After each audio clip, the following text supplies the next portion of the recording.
Hello guys, good morning all of you. Welcome to DSGK 12 में आपका स्वागत है। मैं धर्मेंद्र सिंह हाजिर हूँ आज के करंट अफेयर लेके। दोस्तों, आज थोड़ा वीडियो लंबा होने वाला है क्योंकि मंडे को आपको पता ही है 2 दिन के करंट अफेयर्स होते हैं, संडे और मंडे के। तो दोस्तों, आइए अब आते हैं अपने वीडियो की तरफ। वीडियो को पूरा देखें तथा लाइक शेयर सब्सक्राइब करना ना भूलें। दोस्तों, आज का हमारा पहला क्वेश्चन है, हाल ही में स्मार्ट इंडिया हैकेथॉन 2020 में प्रथम पुरस्कार किसे दिया गया। अब दोस्तों, ये प्रथम पुरस्कार किसे दिया गया है दोस्तों? तो दोस्तों, ये दिया गया है, इसका जो राइट आंसर होगा अपना वो है ऑप्शन सी, डाइट, DIAT। इसको दोस्तों प्रथम पुरस्कार दिया गया है। और ये दोस्तों मतलब किस लिए दिया गया है?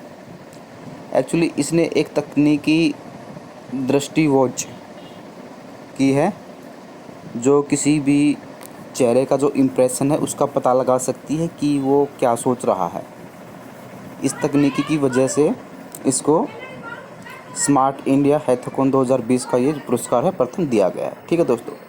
और दोस्तों, स्मार्ट इंडिया हैकेथॉन जो एक तरीके से ये लीग है, इसमें हिस्सा जो लेते हैं उसके मतलब किसके लिए होता है दोस्तों? मोस्टली ये इंडिया हैकेथॉन 2020 एक्चुअली इसमें क्या है, अलग अलग बिल्डर, अलग अलग कंपनी या अलग अलग IT यूनिवर्सिटी सब हिस्सा लेते हैं।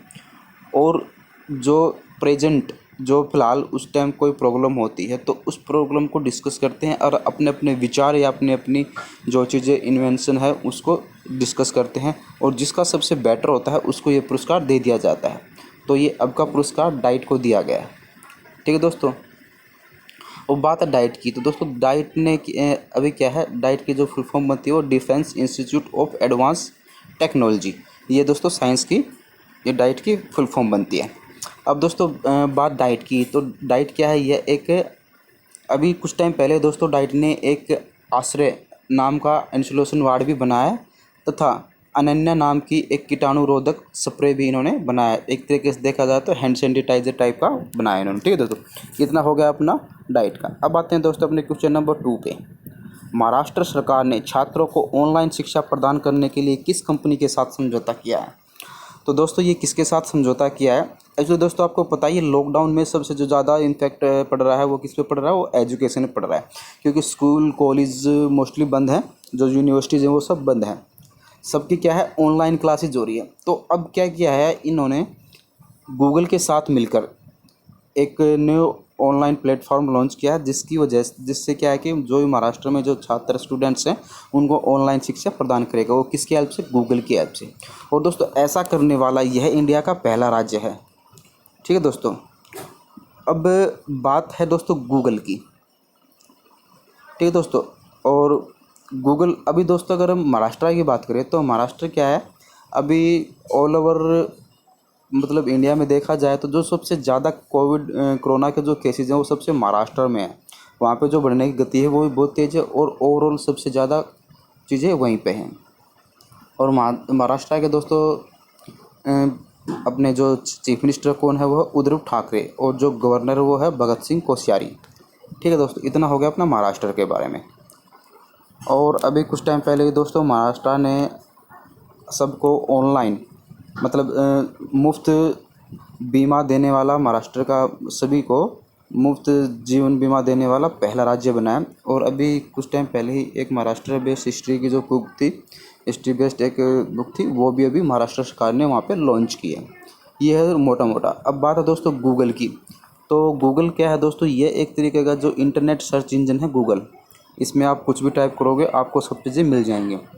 और इसकी स्थापना कब हुई तो सितंबर 1998 में इसकी स्थापना हुई थी। हेडक्वार्टर कहाँ है दोस्तों इसका? कैलिफोर्निया का पड़ता है दोस्तों, USA, United state of America के अंदर पड़ता है। अब दोस्तों इसकी स्थापना किसने की? ये की इसकी सरगई ब्रिन तथा लेरी बेज ने इसकी स्थापना की थी। ठीक है दोस्तों। और इसके दोस्तों CEO कौन है? इसके जो CEO हैं दोस्तों वो है अपने इंडिया मूल के सुंदर पिचई। ठीक है दोस्तों। असल में दोस्तों ये इसकी जो पेरेंट कंपनी है उसका ही मेन मतलब जो कंपनी है, इसकी जो पेरेंट कंपनी है वहीं इसकी जो मेन कंपनी है गूगल की। अब आते हैं दोस्तों अपने क्वेश्चन नंबर किस पे, 3 पे। विश्व आदिवासी दिवस कब मनाया जाता है? तो दोस्तों विश्व आदिवासी दिवस कब मनाया जाता है? ये मनाया जाता है दोस्तों अपना 9 अगस्त को। तो इसका जो अपना राइट आंसर होगा वो होगा अपना बी। तो 9 अगस्त को यह मनाया जाता है। ठीक है दोस्तों, इसका उद्देश्य क्या होता है? इसका उद्देश्य ये है कि जो आदिवासी लोग हैं उनकी विशिष्ट पहचान, उनकी संस्कृति, उनकी भाषा और उनके जो रीति रिवाज, खान पान, सबके बारे में लोगों को जागरूक करना और उनकी जो जो चीज़ें हैं उनसे सभी को रूबरू कराना। और दोस्तों इसको मनाता कौन है? ये मनाता है UN, यूनाइटेड नेशन द्वारा इसको मनाया जाता है। अब दोस्तों बात यूनाइटेड नेशन की है, तो यूनाइटेड नेशन की दोस्तों स्थापना कब हुई? अपने 1945 के अंदर। और यूनाइटेड नेशन में टोटल मेंबर ऑफ कंट्री है 193। और इसका हेड क्वार्टर कहाँ है दोस्तों? न्यूयॉर्क के अंदर। न्यूयॉर्क को कहाँ है दोस्तों? USA के अंदर। ठीक है दोस्तों, इतना हो गया। और इसके हेड कौन है दोस्तों? आई थिंक हैं इसके एंटिनो गुटेरस इसके हेड हैं। ठीक है दोस्तों, अब आते हैं अपने क्वेश्चन नंबर 4 पे। ICC मैन वर्ल्ड सॉरी दोस्तों, ये ICC T20 वर्ल्ड कप है 2021। ये थोड़ा टाइपिंग मिस्टेक हो गया। ये दोस्तों कहाँ होने वाला है? ये होगा दोस्तों किसमें? इंडिया के अंदर। ठीक है दोस्तों, अपने भारत में 2021 का जो T20 वर्ल्ड कप है वो इंडिया के अंदर होने वाला है। अब दोस्तों बात है ICC की। तो ICC क्या है? जितने भी ऑल ओवर इंडिया, मतलब ऑल ओवर वर्ल्ड के अंदर जितने भी इंटरनेशनल जो टूर्नामेंट हो ना दोस्तों, उनको सबको क्या करती है? ये ICC रेगुलेट करती है। ये हेड बॉडी है उसकी। अब दोस्तों बात ICC की, तो ICC की फुल फॉर्म बनती है इंटरनेशनल क्रिकेट काउंसिल। और उसकी स्थापना कब हुई? 15 जून 1909 के अंदर। हेड क्वार्टर कहाँ है दोस्तों? दुबई। दुबई कहाँ पड़ता है? ये UAE में पड़ता है अपना। और उसके CEO कौन है? मनु सहानी। ठीक है दोस्तों, इतना हो गया अपना। अब आते हैं अपने क्वेश्चन नंबर 5 पे। यूनेस्को ने भारत में सुनामी की तैयारी लागू करने वाला पहला राज्य किसे घोषित किया है? तो दोस्तों किसे घोषित किया है अपना पहला राज्य? अगर दोस्तों बात करें तो ये है दोस्तों, इसका जो राइट आंसर होगा ऑप्शन ए उड़ीसा। तो उड़ीसा को यूनेस्को ने अभी पहला राज्य कह दिया जिसने सुनामी को लेकर पहले से ही तैयारी कर ली है उसके लिए। अब दोस्तों बात है यूनेस्को। यूनेस्को क्या है दोस्तों? ये है United Nation Education, Scientific and Cultural Organization. ठीक है दोस्तों, अगर इसको हम हिंदी में बोले तो संयुक्त राष्ट्र शैक्षणिक, वैज्ञानिक एवं सांस्कृतिक संगठन। ठीक है दोस्तों, और इसका फॉर्मेशन कब हुआ दोस्तों? 4 नवंबर 1946 को। हेड क्वार्टर कहाँ है? पेरिस। पेरिस कहाँ पड़ता है दोस्तों? फ्रांस के अंदर। और अध्यक्ष कौन है? आंद्रे अंजोले। ठीक है दोस्तों, आंद्रे अंजोले इसके अध्यक्ष हैं। अब दोस्तों बात यहाँ पे किसकी बात? उड़ीसा की भी हुई। तो उड़ीसा का उड़ीसा की कैपिटल क्या है दोस्तों? भुवनेश्वर। और CM कौन है? नवीन पटनायक। और गवर्नर कौन है? गणेशी लाल। ठीक है दोस्तों, और चीफ जस्टिस कौन है? मोहम्मद रफ़ीक। लोकसभा सीटें हैं दोस्तों 21, राज्यसभा 10 और विधानसभा 147। ठीक है दोस्तों, और इसके जो पड़ोसी राज्य कितने हैं? टोटल 4 पड़ोसी राज्य हैं दोस्तों इसका, अगर हम उड़ीसा की बात करें तो। अब दोस्तों बात कहाँ पे है? यहाँ पे क्या है, कुछ टाइम पहले दोस्तों उड़ीसा ने क्या है, मौजीवन पहल और मौ शक्ति पहल का भी मतलब स्टार्टिंग की थी। और दोस्तों जो यहाँ के CM हैं नवीन पटनायक, उनको पेटा ने हीरो टू एनिमल अवार्ड से भी नवाजा था। वो किस लिए नवाजा था? क्योंकि अभी कोरोना वायरस जैसे कोरोना का जो टाइम चल रहा था उसके अंदर आदमी तो अपने आप को सेव कर रहे थे, बट जो जानवर थे उनके लिए काफ़ी दूभर था खाना जुटाना, जैसे कुत्ते हैं, बिल्ली हैं। तो उनको क्या है, उनके जो प्रशासन को जो रहने की जो खाने पीने की सुविधा थी वो नवीन पटनायक जी ने बहुत अच्छी तरीके से की थी, इसलिए उनको पेटा ने मतलब इस हीरो टू एनिमल अवार्ड से नवाजा। अब दोस्तों पेटा क्या है? एक्चुअली ये एक संस्था है जो मतलब सोशल मतलब एक NGO टाइप का है जो जानवरों के वेलफेयर के अंदर मतलब उनकी भलाई के लिए काम करती है। अब आते हैं दोस्तों अपने क्वेश्चन नंबर 6 पे। राष्ट्रीय हथकरघा दिवस कब मनाया जाता है? तो दोस्तों राष्ट्रीय हथकरघा दिवस कब मनाया जाता है? तो ये मनाया जाता है अपना दोस्तों ऑप्शन बी 7 अगस्त को ये मनाया जाता है। अब दोस्तों ये राष्ट्रीय हथकरघा दिवस क्या होता है? इस दिवस को एक्चुअली यह दिवस है जो हथकरघा उद्योग हैं तथा उनमें काम करने वाले कारीगर हैं उनको प्रोत्साहित करने के लिए यह दिन मनाया जाता है। अब दोस्तों आपको पता ही है कि जब हमारा इंडिया मतलब आज़ाद नहीं था या कुछ नहीं था, तो सबसे पहले क्या था, हैंडलूम का काम होता था। क्या करते थे लोग, हाथों से कपड़ा बुनते थे। लेकिन जब ईस्ट इंडिया कंपनी आई तो उन्होंने क्या किया, जो कच्चा माल था, नील की खेती कराई, कच्चा माल था कपास, उसको लेके कहाँ, इंग्लैंड गई और वहाँ से कपड़ा तैयार करके इंडिया के अंदर वापस लाया। तो उस टाइम क्या है, धीरे धीरे जो ये हमारे हथकरघा हैंडलूम जो उद्योग थे उनकी धीरे धीरे जो मतलब एक तरीके से क्या किया जाए, डिमांड थी वो धीरे धीरे कम हो गई। क्योंकि जो उनकी जो फैक्ट्री से जो बन के माल आता था वो काफ़ी अच्छा होता था, मतलब क्वालिटी वाइज तो अच्छा नहीं होता था, बट जो प्राइस वाइज था वो काफ़ी सस्ता होता था। तो उन्हीं को लेके अभी हथकरघा वाल मतलब इनको प्रोत्साहित करने के लिए यह दिन मनाया जाता है। ठीक है दोस्तों। अब दोस्तों हथकरघा एक तो होता है हैंडलूम, एक होता है पूर हैंडलूम। हैंडलूम में क्या होता है दोस्तों, हाथ से जो कढ़ाई बुनाई का जो काम होता है दोस्तों उसको हैंडलूम बोलते हैं, और जो मशीनों से होता है उसको पूर हैंडलूम बोलते हैं। ठीक है दोस्तों, ये दोनों में थोड़ा डिफरेंस है। अब आते हैं दोस्तों अपने क्वेश्चन नंबर 7 पे। हाल ही में किस देश की संसद ने सरकारी उपकरणों पर टिकटॉक के इस्तेमाल पर पाबंदी लगा दी है? अभी दोस्तों आपको पता ही है, इंडिया ने तो अभी 49 जो कंपनियां थी टोटल उनको डिलिस्टेड कर दिया था, मतलब हटा दिया था, जिनमें टिकटॉक भी था, शेरिट और भी काफ़ी अच्छी अच्छी चाइनीज़ की कंपनी थी, जिनको सबको ऑलमोस्ट हटा दिया था। तो ऐसा ही दोस्तों अब किसने किया है, ये किया है दोस्तों यूएसए, अमेरिका ने। तो अमेरिका ने भी अभी ऐसा किया है। उन्होंने भी क्या किया है, जो भी उनके गवर्नमेंट सेक्टर हैं, अर्थात जहाँ पे भी जो गवर्नमेंट संस्थाएं हैं उसके अंदर जो एम्प्लॉय भी काम करता है उनके फ़ोन, किसी भी फ़ोन में टिकटॉक नहीं होगा या कोई भी और अदर चाइनीज़ ऐप्स भी नहीं होगी, मतलब एक तरीके से देखा जाए तो उनको सबको हटा दिया है यूएसए ने। ठीक है दोस्तों।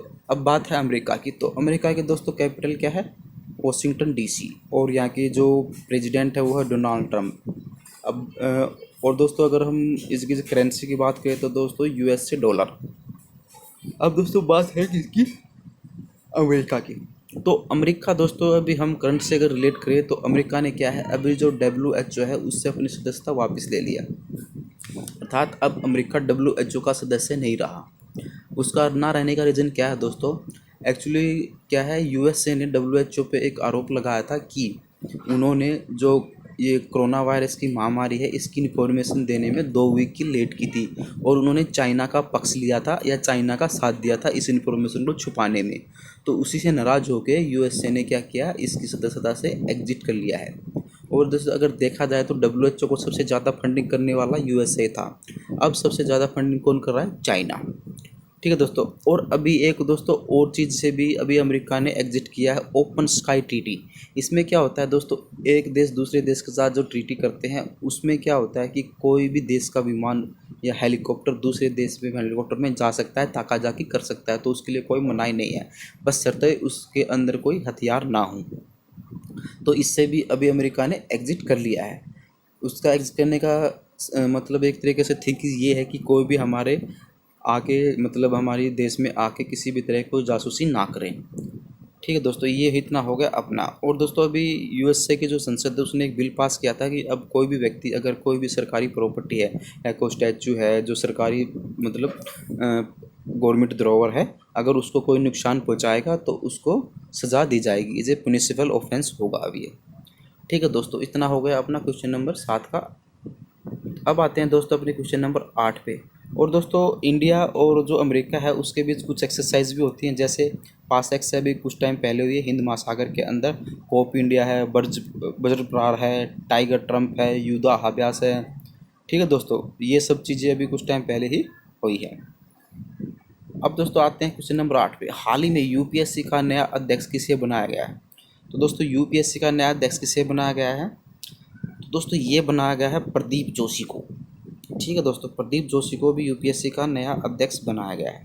अब दोस्तों बात है यूपीएससी की। तो यूपीएससी क्या है दोस्तों, यूनियन पब्लिक सर्विस कमीशन, और इसके फॉर्मेशन कब हुआ दोस्तों, 1926 को। हेडक्वार्टर का है न्यू दिल्ली के अंदर।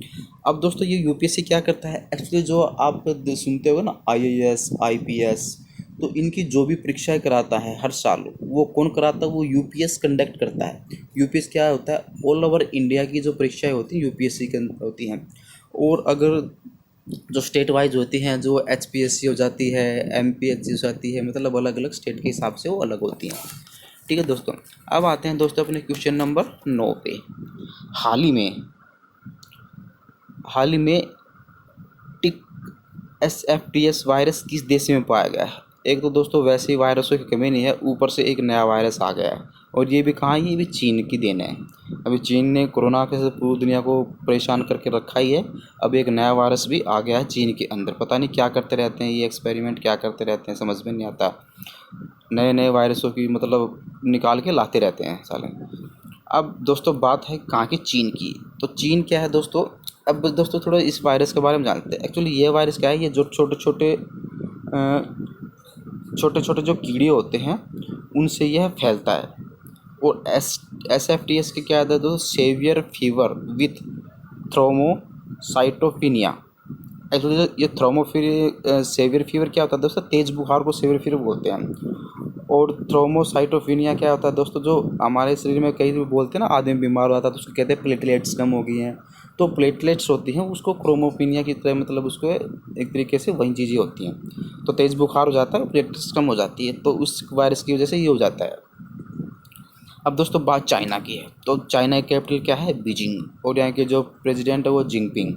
करेंसी क्या है, रेनबिंपी। और यहाँ की जो बस दोस्तों यही 3-4 चीज़ें हैं मोस्टली। और अगर जनसंख्या की दृष्टि से देखा जाए तो विश्व का सबसे बड़ा देश कौन सा है दोस्तों, चाइना ही है। अब दोस्तों कुछ टाइम पहले ही चाइना ने लॉन्ग मार्च 5 रॉकेट भी लॉन्च किया था। और जो 19वें जो एशियंस गेम्स होने वाले 2020 के, वो भी कहाँ होंगे, चाइना के अंदर। और विंटर ओलंपिक 2020 भी 2022 भी कहाँ, चाइना के अंदर। ठीक है दोस्तों। और पैरा ओलंपिक 2021 भी कहाँ होने वाले, चाइना के अंदर ही होने वाले हैं। और दोस्तों कुछ टाइम पहले ही चाइना ने अपनी डिजिटल करेंसी लॉन्च की थी, DC और EP, इलेक्ट्रॉनिक पेमेंट और डिजिटल करेंसी। ठीक है दोस्तों। और ग्लोबल मैन्युफैक्चरिंग इंडेक्स के अंदर सबसे टॉप पे कौन है, चाइना। और ई कचरे के उत्पादन में भी सबसे टॉप कौन है दोस्तों, चाइना। और अभी आपको पता हो कुछ टाइम पहले ही चाइना ने मैगलेक का सफलपूर्वक प्रशिक्षण किया। मैगलेक क्या है दोस्तों, इस तरीके से ये बुलेट ट्रेन होती है और इसकी स्पीड जो मैगलो से डबल होती है, अर्थात इसकी स्पीड अराउंड कितनी, 600 किलोमीटर पर आवर्स के करीब होती है। अगर हम कंपैरिजन करें एरोप्लेन से, तो एरोप्लेन की जो एवरेज स्पीड है वो 700 किलोमीटर पर आवर्स होती है। तो देख लो दोस्तों इसकी स्पीड इतनी ज़्यादा है। ठीक है दोस्तों। और दोस्तों अभी चाइना का आपको पता ही है, चाइना मतलब पूरा देश ही चाइना से, पूरा वर्ल्ड ही चाइना से परेशान है। कभी किसी के साथ कुछ करते रहते हैं, कभी किसी को धमकाते रहते हैं, कभी किसी की सीमा पर वार करते रहते हैं। ठीक है दोस्तों, इतना होगा। और अभी कुछ टाइम पहले ही दोस्तों इन्होंने चंद्रयान मिशन भी अभी लॉन्च किया है। और एक अभी अपना सैटेलाइट उपग्रह है तियांगेन-1 भी इन्होंने अपना अभी सैटेलाइट जो उपग्रह है वो भी अभी भेजा है। ठीक है दोस्तों, इतना हो गया अपना क्वेश्चन नंबर 9 पे। अब आते हैं क्वेश्चन नंबर 10। हाल ही में किसने OHE निगरानी ऐप्स लॉन्च किया? तो दोस्तों ये OHE निगरानी ऐप किसने लॉन्च किया? तो दोस्तों ये किया है अपना, इसका राइट ऑप्शन है बी, इंडियन रेलवे। तो भारतीय रेलवे ने यह भी है OHE जो है ये। एक्चुअली तो OHE क्या है, ये है ओवर हीटेड इक्विपमेंट, इसकी जो फुल फॉर्म बनती है। और इसका फ़ायदा ये होगा दोस्तों, अब क्या होता है जैसे कि हमारी ट्रेन लेट होती है तो उसकी जो एक रीज़न होता है वो हमें पता नहीं होता कि किस कारण लेट हुई। तो इसमें क्या है, उसका जो एग्जैक्ट रीज़न है वो पता चल जाएगा हैंड टू हैंड। ठीक है दोस्तों, इसलिए इन्होंने इस ऐप्स को लॉन्च किया है। अब दोस्तों बात है इंडियन रेलवे की। तो इंडियन रेलवे की दोस्तों जो स्थापना है वो मतलब हमारा इंडियन रेलवे काफ़ी पुराना ही है और काफ़ी 1900 कुछ है समथिंग, आई डोंट नो, थोड़ा याद नहीं आ रहा। और इसका जो दोस्तों हमारे जो प्रेजेंट टाइम में जो रेलवे मंत्री हैं वो कौन है, पीयूष गोयल। अगर दोस्तों आपसे ये पूछ लिया जाए स्वतंत्र भारत के पहले रेल मंत्री कौन थे, तो वो कौन थे, जॉन मथाई। ठीक है दोस्तों। और अभी कुछ टाइम पहले ही दोस्तों इंडियन रेलवे ने एक रोबोट भी लॉन्च किया था, अर्जुन। उसमें क्या था कि वो रोबोट दूर से ही किसी बंदे को स्कैन करके उसका जो टेम्परेचर है वो नाप लेता था। ठीक है दोस्तों, अब आते हैं अपने क्वेश्चन नंबर 11 पे। किस डॉक्यूमेंट्री फिल्म को 2020 में न्यूयॉर्क भारतीय फिल्म महोत्सव में पुरस्कार मिला है? तो दोस्तों ये किस डॉक्यूमेंट्री फिल्म को मिला है? तो दोस्तों ये इसका जो अपना राइट आंसर है दोस्तों वो है ऑप्शन सी, ए और बी दोनों को। मतलब कौन सी, मुथोन तथा सनराइज, ये दो फिल्में शॉर्ट डॉक्यूमेंट्री फिल्में हैं, इनको अभी ये वो मिला है पुरस्कार। अब दोस्तों ये किसने प्रोड्यूस की थी, मतलब किसने बनाई थी? जो मुथोन है दोस्तों वो बनाई है किसने अंदर, जीतू मोहनदास ने। और जो सनराइज है दोस्तों वो बनाई है विभा बख्शी ने। इनने ये मतलब जो डॉक्यूमेंट्री फिल्म है इन्होंने ये बनाई है। और इनको अभी भारतीय फिल्म महोत्सव के पुरस्कार से नवाजा गया है।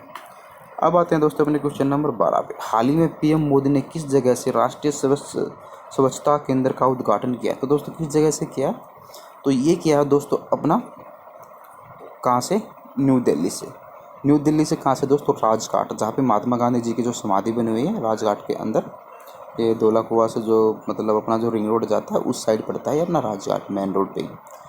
तो नई दिल्ली के जो राजघाट से है वहाँ से इन्होंने इसका उद्घाटन किया है स्वच्छ भारत मिशन का। स्वच्छ भारत मिशन पर दोस्तों एक क्या है?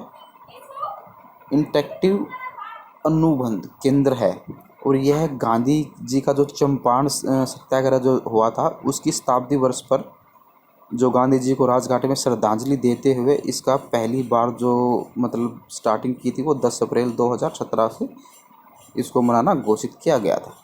ठीक है दोस्तों, अब बात हैं अपने क्वेश्चन नंबर 13 पे। भारत किसके द्वारा आयोजित सैन्य अभ्यास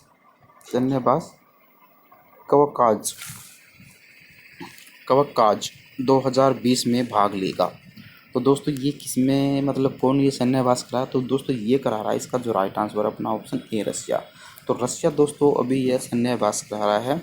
इसके अंदर क्या है? टोटल 18 कंट्री पार्टिसिपेट कर रही हैं। 18 कंट्री टोटल इसमें के अंदर हिस्सा लेंगी और सभी की सेना एक दूसरे से मिलकर इस युद्ध अभ्यास को करेंगी। अब दोस्तों बात कहाँ की? रसिया की। तो रसिया की कैपिटल क्या है? मॉस्को, और यहाँ की करेंसी क्या है? रूबल, और यहाँ के जो प्रेसिडेंट है वो है व्लादिमीर पुतिन। ठीक है दोस्तों, और यहाँ की जो संसद है उसको क्या बोलते हैं दोस्तों? ड्यूमा। ठीक है दोस्तों, और क्षेत्रफल की दृष्टि से देखा जाए तो दोस्तों रसिया पूरे वर्ल्ड का सबसे बड़ा क्षेत्र मतलब कंट्री है। अब दोस्तों जब सोवियत यूनियन का जब मतलब विघटन हुआ था तो सोवियत यूनियन का जो 75% का जो हिस्सा था वो रसिया के पास रह गया था, और बाकी टूट टूट के छोटे छोटे अलग अलग कंट्री बन गए थे। तो तब से ही ये मतलब काफ़ी बड़ा एक क्षेत्रफल इसके पास है, रसिया के पास। अब दोस्तों रसिया की है, तो अगर हम रसिया को करंट से रिलेट करें तो अभी रसिया की संसद में एक बिल पास हुआ था जिससे कि व्लादिमीर जो पुतिन है ये 2036 तक वहाँ के जो प्रेसिडेंट हैं वो बने रह सकते हैं। ठीक है दोस्तों, और दोस्तों क्या है अभी अगर और करंट से रिलेटेड तो क्या है? रसिया एक ऐसा कंट्री है जो मतलब पहला देश बना है जिसने जो कोरोना की वैक्सीन है उसका जो ट्रायल है वो पूरी तरह से कंप्लीट कर लिए हैं। जो क्लिनिकल ट्रायल है वो सारे पूरे हो चुके हैं, और आई होप अब जल्दी ही ये दवाई मार्केट में लॉन्च कर दें। अगर ये है सब कुछ, इसका रिजल्ट भी काफ़ी अच्छा आया। अब आते हैं दोस्तों अपने क्वेश्चन नंबर 14 पे। पीएम मोदी ने पोर्ट ब्लेयर और अंडमान के अन्य स्थानों को कहाँ से जोड़ने वाली सबमरीन ऑप्टिकल फाइबर का उद्घाटन किया है? दोस्तों ये अंडमान और चाइना को कनेक्ट करने के लिए ये ऑप्टिकल सबमरीन फाइबर का केबल का जो इन्होंने मतलब उद्घाटन किया है हमारे जो पीएम है प्राइम मिनिस्टर नरेंद्र मोदी जी ने। ठीक है दोस्तों, अब बात कहाँ की है दोस्तों? चाइना, मतलब कहाँ पे है ये? अंडमान निकोबार।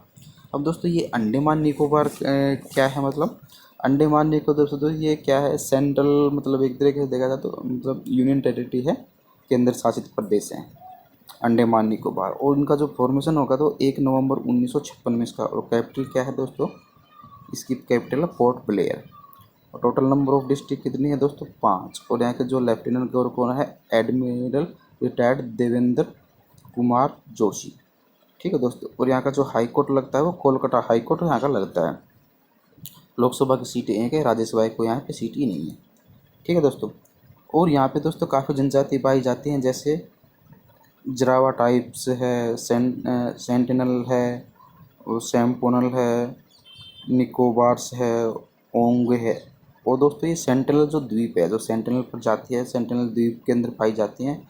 और आपको पता हो कि 2018 में आई थिंक एक अमेरिका का नागरिक वहाँ पे गया था तो उसको इन्होंने मार गिराया था। और ये दोस्तों जो सेंट्रल प्रजाति होती है ये क्या कहती है? ये अपने आप को पूरी दुनिया से बिल्कुल अलग रखती है, अपने आप में खुश रहते हैं। इनको जो भी लेटेस्ट दुनिया में हो रहा है उसकी कोई मतलब खबर ही नहीं है कि कहाँ पे क्या हो रहा है क्या नहीं हो रहा है। ये अपने आप को दुनिया से बिल्कुल अलग रखते हैं। ठीक है दोस्तों, अब आते हैं अपने क्वेश्चन नंबर 5 पे। आरबीआई ने सोने के जो आभूषण के मूल्य के कितने प्रतिशत का ऋण देने की मंजूरी की है। अर्थात दोस्तों जब हम किसी बैंक में जाते हैं तो वहाँ पे क्या करते हैं, अपनी जो गिरवी चीज़ें रखते हैं, जैसे हमने सोना गिरवी रखा, तो जो सोने की जो कुल वैल्यू है उसके कितने प्रतिशत हमें बैंक ऋण दे सकता है। एक्चुअली दोस्तों पहले क्या था, पहले 75% तक ऋण मिल जाता था, लेकिन अब क्या किया है, अब RBI ने बैंकों को मंजूरी देती है तो 90% तक उसको ऋण दे सकता है। अर्थात किसी मतलब अब हमारा कोई सोना 10,000 का है तो वो हमें 9,000 तक का ऋण दे देंगे बैंक वाले। अब इससे भी बैंकों को RBI ने छूट दे दी है। अब दोस्तों बात है RBI की, रिजर्व बैंक ऑफ इंडिया। इसकी स्थापना कब हुई दोस्तों, 1 अप्रैल 1935 को। और हेडक्वार्टर कहाँ है दोस्तों RBI का, दिल्ली के अंदर। ठीक है दोस्तों, और RBI के अभी जो गवर्नर हुए शशिकांत दास, और ये आई थिंक 25वें नंबर के गवर्नर है। ठीक है दोस्तों आज का हमारा चैप्टर यहीं समाप्त होता है। आशा है आपको वीडियो पसंद आएगी। कृपया वीडियो को ज़्यादा से ज़्यादा लाइक, शेयर एंड सब्सक्राइब करना ना भूलें। कल फिर मिलेंगे नई वीडियो के साथ, तब तक के लिए गुड बाय।